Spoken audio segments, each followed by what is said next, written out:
All right, one of the last things we do when we're at the stream, after we've done all the work and after we looked at the bugs, we also want to see the fish, okay? And this is something you guys might see if you did watershed day or some other activities.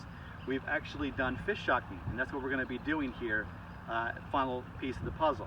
So what this is, boys and girls, is a giant battery. Everybody knows what a battery is, correct? There's two ends of a battery. This is the negative end of the battery, or the tail, and what my coworker Bryce has here is the positive end of the battery.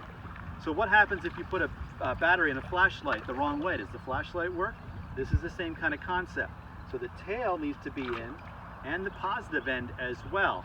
And then once we turn this on, this puts the electric current into the stream, stuns the fish, does not kill them, actually stuns them so that Janelle and myself can actually scoop them up into our nets, identify them, and then put them right back in the stream unharmed.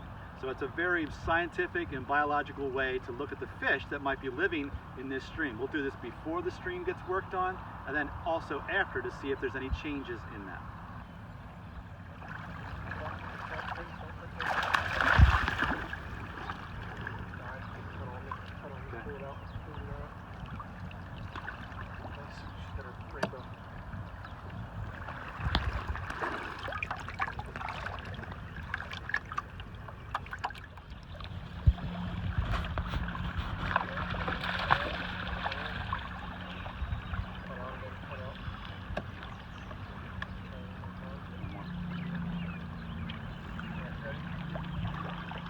Good. You ready?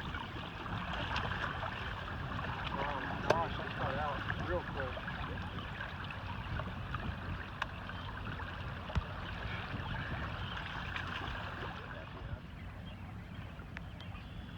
So what we found, we have a nice rainbow trout right here, which is a pretty good indication of water quality. And we're going to release him, and you can see he's perfectly unharmed.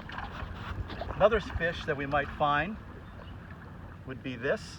This is called a white sucker. You can kind of see he has a big sucking mouth. He basically vacuums the bottom of the stream, looking for those aquatic insects we saw earlier, and then sucks them up and actually filters them out of the mud. So this is probably a bottom feeder, maybe like a catfish you would call. Okay, so you can see he's unharmed. And then we also have another rainbow trout. Once again, these are probably stocked by the Pennsylvania Fish and Boat Commission, but they're very healthy in this stream. Before, we wouldn't have found these in here, but now we do because of the stream improvements that this farmer has done and what others have done.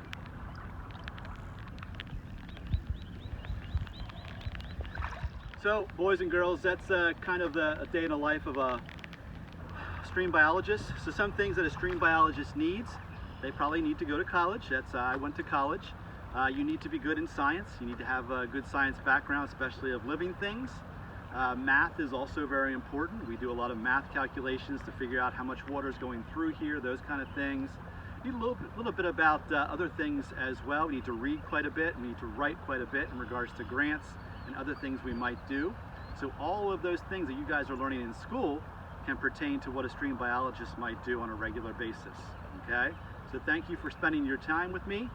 And if you have further questions, feel free to look up the Lancaster County Conservation District under lancasterconservation.org to find out more information. Thank you.